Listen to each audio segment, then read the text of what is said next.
मैं 100% फ्री और fair elections नहीं करवा सकता। उनके सर से खून निकल रहा था, पर सेशन कहते हैं कि मुझे इसका कोई अफसोस नहीं है, बिकॉज़ पब्लिक एडमिनिस्ट्रेशन में मास्टर्स की। इसके बाद सरकार ने ऐसा दांव खेला कि सेशन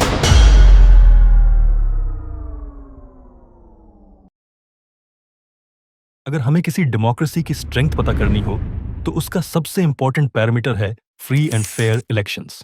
आर्टिकल 324 के तहत भारत में ये जिम्मेदारी है इलेक्शन कमीशन के पास। Former election commissioner TN Seshan के इंट्रोडक्शन में मैं बस इतना कहूंगा कि इन्होंने आर्टिकल 324 को संविधान के पन्नों से उतारकर नेताओं के पीछे लगा दिया। इस वीडियो में हम उनकी इसी बोल्ड पर्सनैलिटी के कुछ ऐसे पहलू देखेंगे जो हमने उन्हीं की किताब से पढ़े हैं।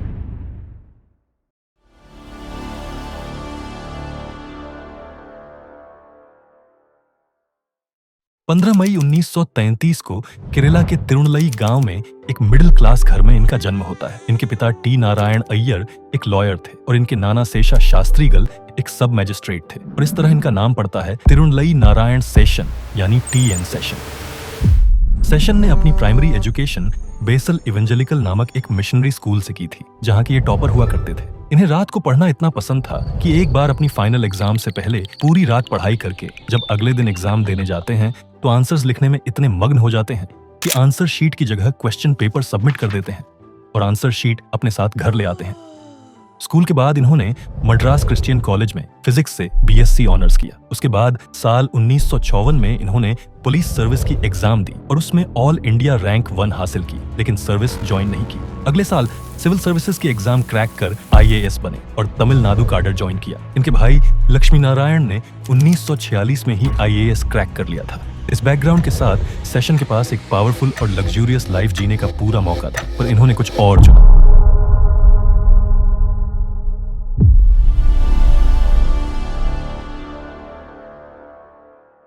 एज अ सब कलेक्टर इनकी पहली पोस्टिंग मदुरई के डिंडीगुल डिवीजन में होती है। पोस्टिंग के कुछ ही दिनों बाद इन्होंने करप्शन के एक केस में एक विलेज ऑफिसर एक्स को सस्पेंड कर दिया और चार्जशीट बनवाकर अरेस्ट करवा दिया। इस करप्शन की अमाउंट 3000 रुपए थी, सिर्फ 3000 रुपए, पर यही एटीट्यूड सेशन को बाकी ऑफिसर से अलग बनाता था। एक्स की पहुंच काफी ऊपर तक थी, इसलिए मदुरई डिस्ट्रिक्ट पार्टी के हेड खुद आते हैं सेशन को केस वापस लेने की धमकी देने, पर सेशन केस वापस लेने से उनके मुंह पर ही मना कर देते हैं। इस तरह यह मैटर ज्यादा बड़ा हो जाता है।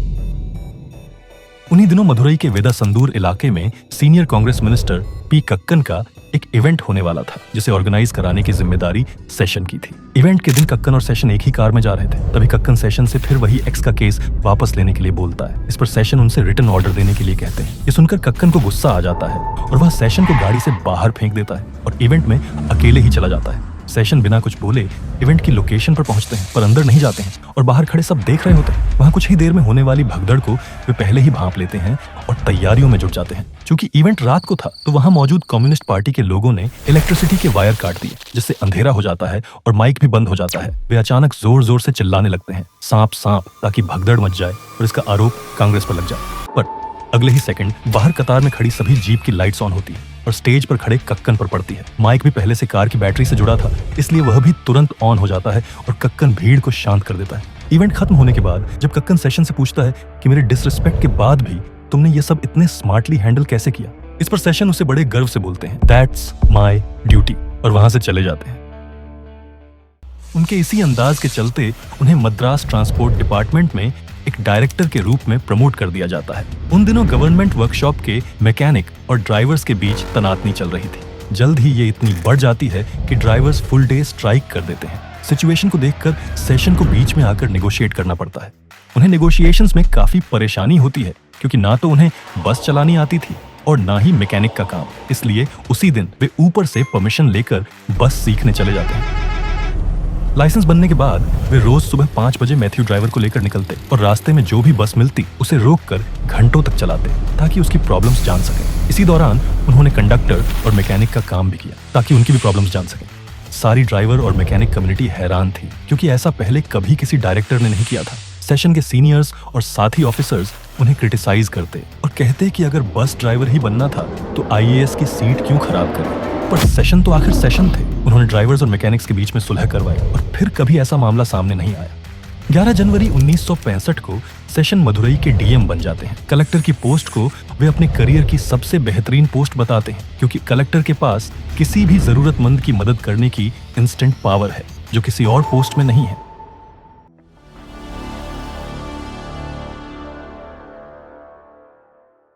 26 जनवरी 1965 को इंग्लिश लैंग्वेज की ऑफिशियलिटी खत्म होने वाली थी, जिसको 15 साल हो चुके थे। पूरे तमिलनाडु को यह लगता था कि उनके ऊपर हिंदी को इम्पोज किया जा रहा है, इसलिए स्टूडेंट्स 26 जनवरी को प्रोटेस्ट करने का डिसाइड करते हैं। मद्रास क्रिश्चियन कॉलेज में सिचुएशन काफी हाइपर थी, क्योंकि प्रोफेसर्स की सपोर्ट के कारण भारी तादाद में स्टूडेंट्स जमा हो गए थे। सेशन लोकेशन पर पहुंचते हैं और स्टूडेंट्स के साथ साथ प्रोफेसर्स को भी वार्निंग देते हुए कहते हैं, जब तक तुम कॉलेज के अंदर हो you are free to protest, पर कॉलेज के बाहर की सड़कें मेरी हैं। अगर किसी को घर जाना है तो 2-2 के ग्रुप्स में जा सकते हैं, और अगर इससे ज्यादा लोग बाहर आए then I will disperse you. पर उनमें से किसी ने भी सेशन की एक न सुनी, और इसीलिए उस दिन सब लोग लाठियां खाकर ही घर गए। प्रोफेसर वरदाचारी, जिन्होंने सेशन को फिजिक्स पढ़ाई थी, उनके सर से खून निकल रहा था, पर सेशन कहते हैं कि मुझे इसका कोई अफसोस नहीं है, because I was doing my duty. 1968 में इन्होंने हार्वर्ड यूनिवर्सिटी से पब्लिक एडमिनिस्ट्रेशन में मास्टर्स की, जहां उनकी मुलाकात सुब्रमण्यम स्वामी से हुई।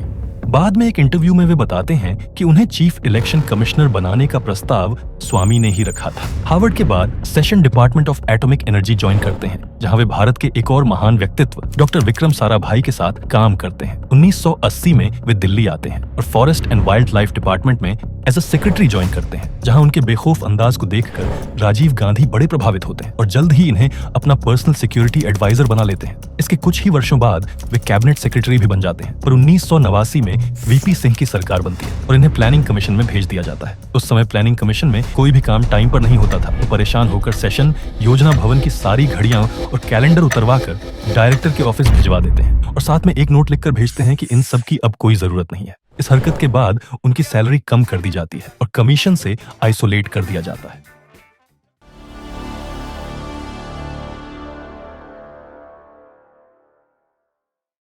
1990 में बीजेपी के सपोर्ट वापस लेने के बाद वीपी सिंह की सरकार गिर जाती है। इसके बाद चंद्रशेखर की सरकार बनती है और सेशन को चीफ इलेक्शन कमिश्नर बनाने का प्रस्ताव रखा जाता है, पर वे साफ मना कर देते हैं, ये कहते हुए कि उन्हें इलेक्शंस का कोई एक्सपीरियंस नहीं है।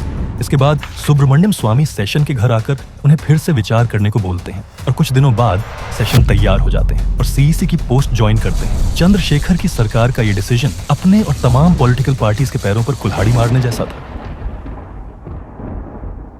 मार्च 1991 में चंद्रशेखर की सरकार भी गिर जाती है और 5 जून तक वापस चुनाव करवाने की डेडलाइन घोषित की जाती है। इसी बीच सेशन 30 मार्च को एक प्रेस कॉन्फ्रेंस में बोल देते हैं कि मैं 100% फ्री और फेयर इलेक्शंस नहीं करवा सकता, पर ये वादा करता हूं कि अगर इलेक्शन प्रोसेस के साथ किसी ने भी छेड़छाड़ की तो उसका फायदा मैं किसी को नहीं होने दूंगा। ये बयान पॉलिटिकल पार्टीज में आग की तरह फैल गया और सबने अपनी अपनी तैयारियां शुरू कर दी। 20 मई तक फेज 1 के इलेक्शंस कंप्लीट होते हैं और सेशन की तमाम कोशिशों के बावजूद यूपी, बिहार, हरियाणा, वेस्ट बंगाल और आंध्र प्रदेश में systematic killings, booth capturing, voter list manipulation और वायलेंस के मामले सामने आते हैं, जो पिछले इलेक्शंस की तुलना में 10 गुना ज्यादा थे। इसलिए सेशन 20 मई को ही ऑर्डर पास कर देते हैं कि संविधान के आर्टिकल 324 और आरपीए 1951 के तहत पूर्णिया, पटना, इटावा, बुलंदशहर और मेरठ की कॉन्स्टिट्यूएंसीज के चुनाव रद्द किए जाते हैं। थोड़ी ही देर बाद ऐसी 15 और जगहों के इलेक्शंस भी रद्द कर दिए जाते हैं। देखते ही देखते भारत के लगभग सभी बड़े नेता सेशन के खिलाफ खड़े हो जाते हैं। यहाँ तक कि सुब्रमण्यम स्वामी भी सेशन को अपनी खुद की कॉन्स्टिट्यूएंसी का रिव्यू करने के लिए बोलते हैं, लेकिन सेशन ने एक एक कर सारे नेताओं की याचिकाएं खारिज कर दी और इन जगहों के इलेक्शंस वापस करवाए। कांग्रेस की जीत हुई और पीवी नरसिम्हा राव पीएम बने। इसी के चलते सेशन पर 2 बार फायरिंग भी हुई, पर फॉर्चुनेट वे बच गए। सेशन की परेशानियां अब 10 गुना बढ़ गई थी। देश के सभी बड़े नेता सेशन को हटाने की मांग कर रहे थे, जिसके कारण उन्हें कई बार इम्पीचमेंट प्रोसीडिंग्स का सामना करना पड़ा, पर सारी इम्पीचमेंट प्रोसेसेस फेल हो गए। इसके बाद सरकार ने ऐसा दांव खेला कि सेशन की पावर आसमान से गिरकर जमीन पर आ गई।